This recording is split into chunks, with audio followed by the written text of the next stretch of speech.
ومن يشاقق الرسول من بعد ما تبين له الهدى ويتبع غير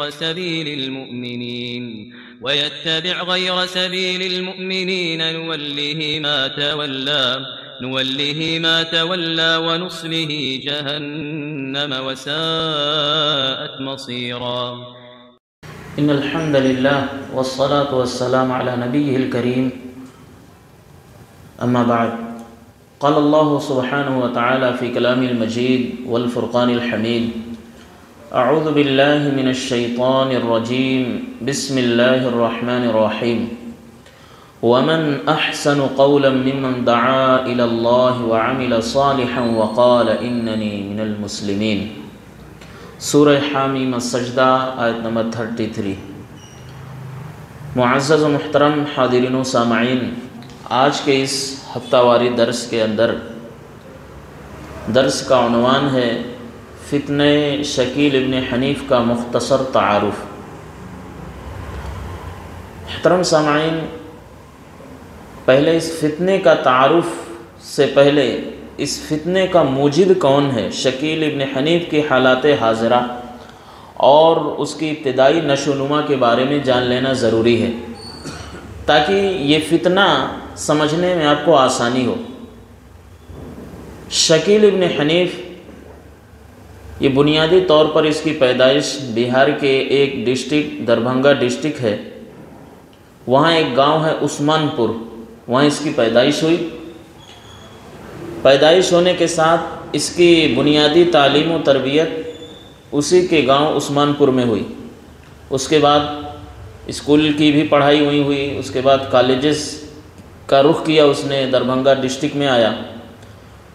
اس کے بعد اعلیٰ تعلیم کے لیے یہ یونیورسٹیوں کا رخ کیا، وہاں جا کر یہ کمپیوٹر سائنس کے اندر انجینئرنگ کیا، اس کے اندر مہارت حاصل کی اس نے، اور وہیں سے اپنے گاؤں کے لوگوں کو، خاص طور سے ان بچوں کو جو کبھی مسجد اور مدرسہ یا علماء اور مشائخ کے دروس میں نہیں بیٹھے، ان کے ذہن کو تبدیل کرنے کی شروعات کر دیا، مہم شروع کر دیا اس نے. اس کے کچھ دنوں کے بعد یا کچھ سالوں کے بعد یہ شخص روزگار کی تلاش میں دلی آیا.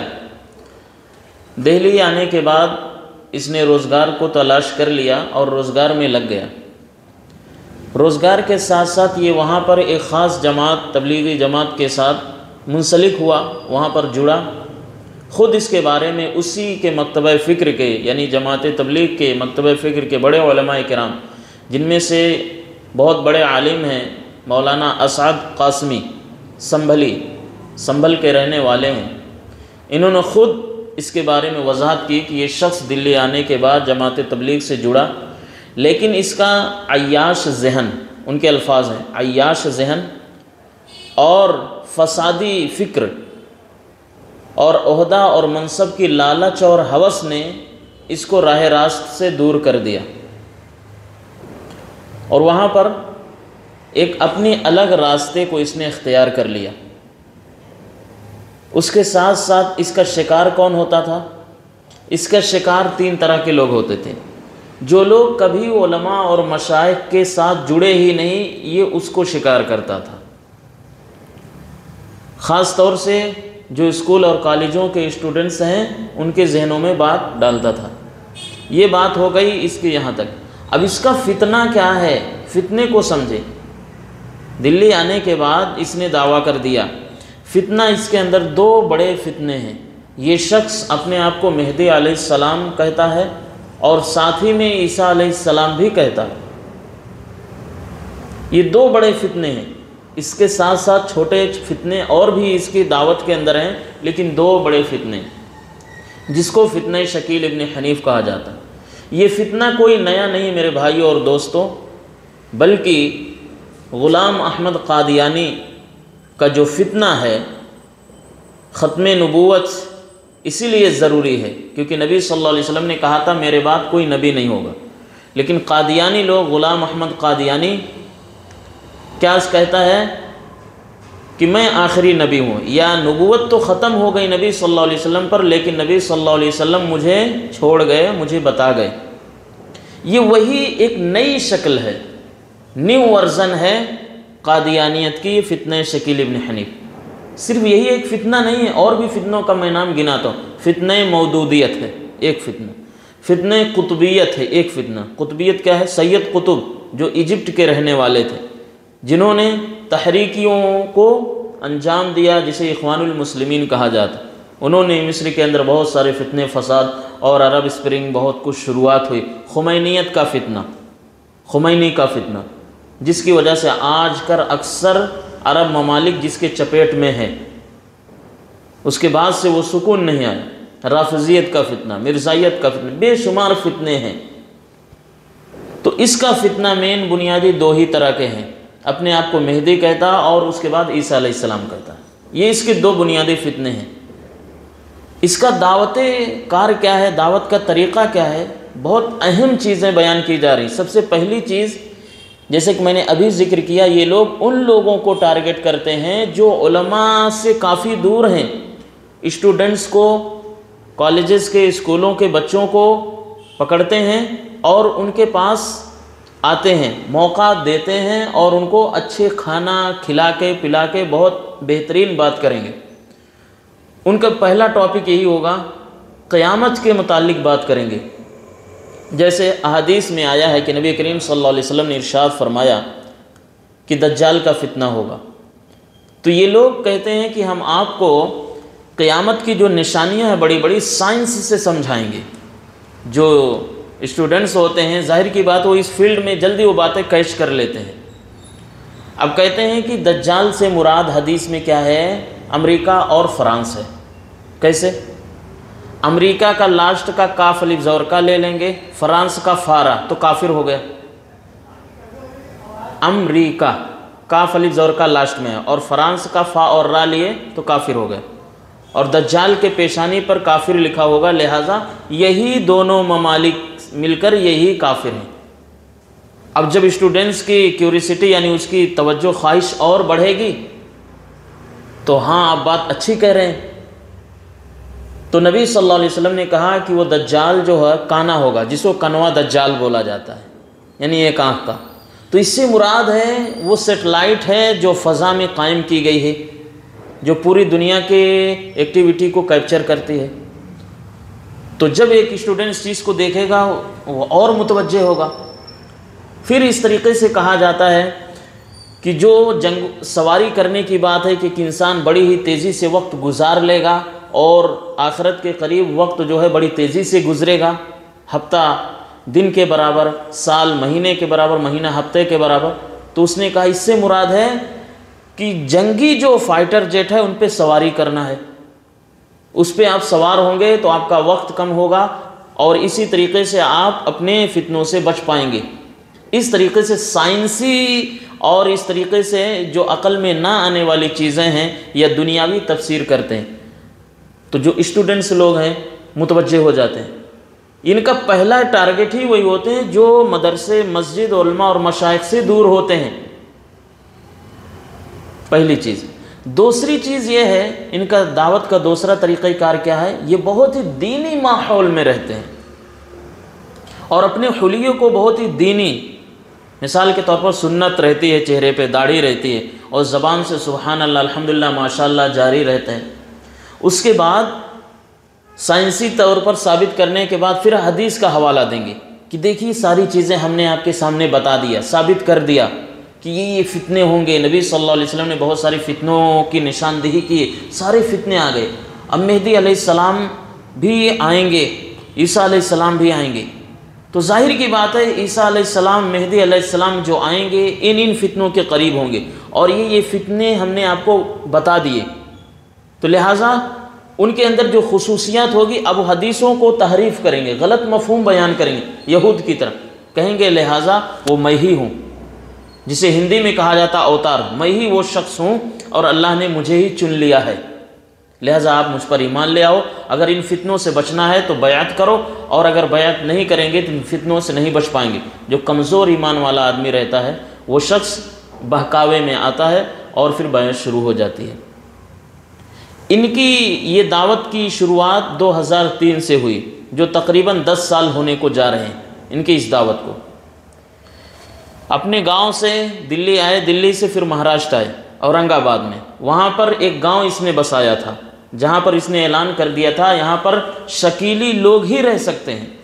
لہذا سروے کے مطابق جو نیٹ پہ آپ کو سروے ملے گا اور کتابوں میں 10,000 لوگ اس کے فالوورز ہیں۔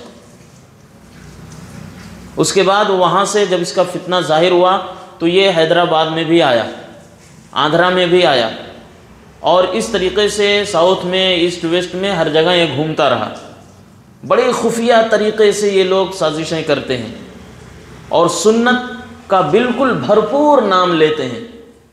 جب آدمی ان کے جھانسے میں آتا ہے تو ان کا چوتھا ہتھ کنڈا کیا ہے، ذرا غور سے سنیے گا، علماء حق سے دور رکھتے ہیں، یعنی علماء کی امیج ایسے کہتے ہیں۔ ان کو کیا پتہ میرے بھائیوں، یہ صرف یہی پڑھتے ہیں نماز، حج، زکوٰۃ، روزہ، میں نے آپ کو سائنس کے ذریعے سے قیامت کی نشانی بتا دی۔ ان کو کیا پتہ، اس لیے آپ ان کے جھانسے میں، ان کے بہکاوے میں، ان کے دروس میں، ان کے معاملات میں ان سے مسائل نہ پوچھیں، ان کو کچھ پتہ نہیں ہے۔ تو اس طریقے سے جب ان کے دماغ میں یہ نفرت آ جاتی ہے یا بہکاوا آ جاتا ہے تو بڑے آسانی سے ان کے فالوور بنتے چلے جاتے ہیں۔ یہ 4 طریقے ہیں ان کی دعوت کے، ذرا غور سے سن لیجئے۔ لاسٹ پھر میں دہرا رہا ہوں کہ ان اسٹوڈنٹس کو جن کا پالا کبھی علماء کے ساتھ پڑھا ہی نہ ہو، ان کو پکڑتے ہیں اور پھر علماء کی امیج ان کے ذہنوں میں خراب کرتے ہیں۔ اور یہی آج لبرلزم کا بھی یہی کنسپٹ ہے کہ جو علماء حق ہیں ان کے ذہن میں پہلے شریعت کی بہترین جو شکل ہے اس کو داغدار کیا جائے، علماء حق کو بزدل کہا جائے، یہ تو خالی پیسوں کے لالچی ہیں۔ خاص طور سے جو عرب ممالک میں علماء حق ہیں، لوگ ان پر دباؤ ڈالتے ہیں کہ یہ کیوں نہیں فتنوں کے خلاف بولتے، ان کو بس پیسہ دے دیا جاتا ہے، خاموش ہو جاتے ہیں۔ بہت سارے تحریکی فتنے جو ہیں وہ یہ کہتے رہتے ہیں، ان کو حکمت معلوم نہیں رہتی۔ تو اس لیے علماء کو انہوں نے جب یہ کہہ دیا تو یہ پیسے کے یہ ہیں، بھوکے ہیں، لالچی ہیں اور ان کو کچھ پتہ نہیں دنیا میں، تو ظاہر کی بات ہے ایک جو اسٹوڈنٹ جو جذباتی یہ ایموشن سے بہت کھیلتے ہیں، جذبات سے، اور جذبات اکثر شیطانی بہکاوے، ایک بھنور، ایک بہاؤ ہوتا ہے۔ جو جذبات سے کام کیا جاتا، ہوش سے اور جوش سے کام لیا جاتا، اس میں ہوش اگر شامل نہ ہو تو اکثر وہ العجلۃ من الشیطان کے مترادف ہوتا ہے۔ جلد بازی یہ شیطان ہی کی پیداوار ہے۔ تو نتیجہ یہ ہوتا ہے کہ انسان علماء کرام سے دور ہوتا چلا جاتا ہے اور ان کے بہکاوے میں آ جاتا ہے۔ تو 2 چیزیں ہوئی، اس کا تعارف، اس کا فتنہ۔ اور حیدرآباد کے اندر بھی بہت سارے لوگ ہیں جو اس کے قائل ہو چکے، میں نام اس لیے گنا رہا ہوں کہ باقاعدہ کتابوں میں ذکر ہیں، مؤلفین کا ذکر کرتا ہوں۔ مولانا شبیر مدنی کی کتاب ہے فتنہ شکیل بن حنیف کا مختصر تعارف، اور ایک دیوبندی عالم کی کتاب ہے مولانا ابرار الحق قاسمی کی کتاب ہے، اسد القاسمی کی کتاب ہے، اور مولانا رئیس رفیق سلفی کی بھی اس پر کتابیں ہیں۔ آپ اس کو پڑھ سکتے ہیں، دیکھ سکتے ہیں۔ تمام لوگوں نے اس کو خارج الاسلام کہا ہے۔ دیوبند کے بھی فتویٰ سائٹ پہ آپ جائیں گے، انہوں نے بھی اس کو خارج الاسلام کہا ہے، یعنی تمام لوگوں نے، کیونکہ اس شخص نے اپنے آپ کو عیسیٰ علیہ السلام ڈکلیئر کر دیا، مہدی علیہ السلام ڈکلیئر۔ اور تیسرا فتنہ اس کا یہ ہے، یہ شخص کہتا ہے مہدی علیہ السلام اور عیسیٰ علیہ السلام دونوں ایک ہی ہیں، کیونکہ وہ جو حدیث ہے دونوں کا زمانہ قریب قریب ہوگا۔ تو یہ ان بھولے بھالے لوگوں کو حدیث کا مفہوم غلط طریقے سے پیش کرتا ہے۔ کہتا ہے کہ ایک وقت میں ان کو مہدی علیہ السلام کی شکل پہچان دی جائے گی، ایک وقت میں عیسیٰ علیہ السلام کا چہرہ ان کو دیا جائے گا، لہٰذا دونوں الگ نہیں ہیں، جبکہ دونوں الگ الگ شخصیات ہیں، دونوں الگ الگ ذات ہیں۔ اب اس فتنے سے بچا کیسے جائے، میں بہت ہی اختصار کے ساتھ آپ کو بتایا، اس فتنے سے بچا کیسے جائے۔ 2-3 شکلیں ہیں۔ پہلی شکل یہ کہ جو علماء حق ہیں ان کی سب سے بڑی ذمہ داری ہے کہ اپنے دروس میں، خطبوں میں، اپنے عوام میں لوگوں کو، مقتدیوں کو بلا خوف لومۃ لائم، بنا کسی کی پرواہ کیے ہوئے حق بات کو کتاب و سنت کی روشنی میں علل اعلان ان فتنوں کو بیان کریں، بنا کسی کی پرواہ کیے ہوئے دلائل کی روشنی میں، کیونکہ یہ فتنے اتنے خطرناک ہیں جو دھیرے دھیرے دیمک سے بھی زیادہ تیزی سے انسان کے ایمان کو تباہ کرتے ہیں۔ دوسری چیز یہ ہے کہ ان فتنوں سے بچنے کا، جیسا میں نے ذکر کیا تھا، علماء حق کے ساتھ جڑنا، مساجد کے دروس میں شامل ہونا، متقی لوگوں کی صحبت اور ان کے سنگ یعنی ان کے ساتھ میں رہنا، علماء حق سے مسئلے مسائل پوچھتے رہنا، صحابہ تبع تابعین کی زندگی کے بارے میں مطالعہ کرتے رہنا، اور تیسری اور چوتھی چیز یہ ہے کہ اپنے بچوں کی دینی نشو و نما کرنا، دینی تربیت کرنا، تاکہ وہ بھی ان فتنوں سے محفوظ رہیں، اور ایک خصوصی وقت، ایک خاص طور سے اپنی زندگی کے شیڈول بنانے کہ ضرور بالضرور ہم کوئی نہ کوئی جو بھی آپ کے ذہن میں تشویش، ہیجیٹیشن، ہچکچاہٹ آتی ہے مسئلوں و مسائل کے تعلق سے، علماء حق سے بیٹھ کر اس کو پوچھیں، اس کو گوگل پہ یا نیٹ پہ سرچ کرنے کی قطعاً کوشش نہ کریں، کیونکہ یہ اس قدر بہکاوا ہے۔ اسی لیے بہت سارے علماء کرام نے ان فتنے کی کتابوں کو پڑھنے سے منع کیا جن کو علم نہ ہو، کیونکہ بہک جائے گا انسان۔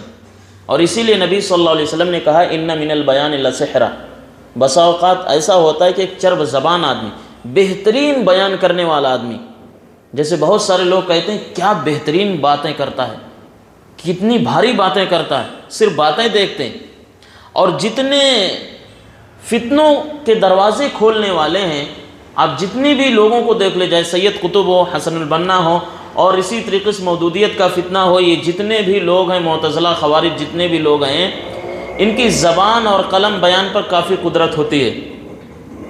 کبھی قرآن کی تفسیر کے بہانے لوگوں کو بہکا دیتے ہیں، اور لوگ کہتے ہیں یہ دنیا میں نمبر 1 مفسر ہے، جبکہ تفسیر سے اس کا کوئی تعلق نہیں رہتا۔ تو اس لیے کسی کی باتوں میں نہ آئے بلکہ اس کو تولیں۔ میں امام شافعی رحمۃ اللہ علیہ کی وہ بات جو میں اکثر کہا کرتا ہوں اس کو یہاں بیان کر دوں، اذا رأیت رجلا، جب کسی آدمی کو آپ دیکھیں، یطیر فی الہوا، ہوا میں اڑتا ہے لیکن گرتا نہیں، ویمشی علی الماء، پانی پہ چلتا ہے لیکن ڈوبتا نہیں، فلا تغتر، تو آپ اس سے دھوکہ مت کھائیں، وانظر الی عملی وان وافق الکتاب والسنہ فانہ رجل صالح والا انہ رجل زندیق، اس کے عمل کو دیکھیں، اگر اس کا عمل کتاب و سنت کے واقعی موافق ہے تو وہ شخص دینی آدمی ہے، نیک آدمی ہے، اور اگر اس کا عمل کتاب و سنت کے مطابق نہیں ہے تو وہ زندیق ہے، دین سے نکلا ہوا شخص ہے، فاسق ہے، شعبدہ باز ہے، جادوگر ہے، میوزیشین ہے، لوگوں کو بیوقوف بناتا ہے، اور ایک جادوگر، ایک فتنہ پرست جو ہے، اس سے بچانا بہت ضروری ہے۔ اس لیے علماء سلف کی یہ ذمہ داری رہی ہے کہ خود وہ کمر بستہ ہوتے ہیں۔ علماء سلف سے، علماء حق سے زیادہ ان فتنوں کو پرکھنے والا کوئی اور نہیں ہو سکتا۔ جس طریقے سے ایک حکیم ہوتا ہے جو واقعی حکیم ہو، یہ نہیں کہ آج آپ کو خود بتانا پڑے مجھے یہ ہوا، پوچھے گا پہلے آپ کو کیا ہوا، آپ خود بتائیں گے، اسی حساب سے دوا لکھے گا۔ پرانے زمانے میں کیا ہوتا تھا، آپ وہاں گئے، آپ کو دیکھتے ہی وہ بتا دے گا آپ کے اندر یہ خرابیاں ہیں اور یہ فلاں فلاں نسخہ لکھ دیا کرتا تھا۔ تو اسی طریقے سے علماء حق فتنوں کے حکیم ہوتے ہیں، وہ بھانپ لیتے ہیں، لیکن بہت سارے لوگ جیسے کہ شکیل بن حنیف کا فتنہ کہ علماء کو کیا پتہ ہے، یہ تو صرف مسجد اور مدرسے تک ہی رہتے۔ یہ میرے بھائیوں یہ خوارجیت فکر ہے، آپ کتنے بھی روزے نماز پڑھ لیں لیکن ایسی اگر فکر آئی تو پھر پورا دماغ فاسد ہو جاتا ہے، پوری کی پوری آپ کی جو ترتیب ہے دماغی توازن وہ کھو جاتا ہے۔ اس لیے ایسے فکروں سے بچیں اور اپنے اولاد کو بھی بچانے کی کوشش کریں، یہی خلاصہ ہے، اور اس خلاصے پر آپ عمل کرتے رہیں۔ جو بھی فتنے ہیں اس تعلق سے شبہ ہو آپ ضرور علماء کرام سے ملتے رہیں، پوچھتے رہیں۔ اللہ تعالیٰ سے دعا ہے کہ اللہ تعالیٰ ہم سب کو اس فتنے اور طرح طرح کے فتنے سے بچائے۔ آمین۔ وآخر دعوانا ان الحمد للہ رب العالمین۔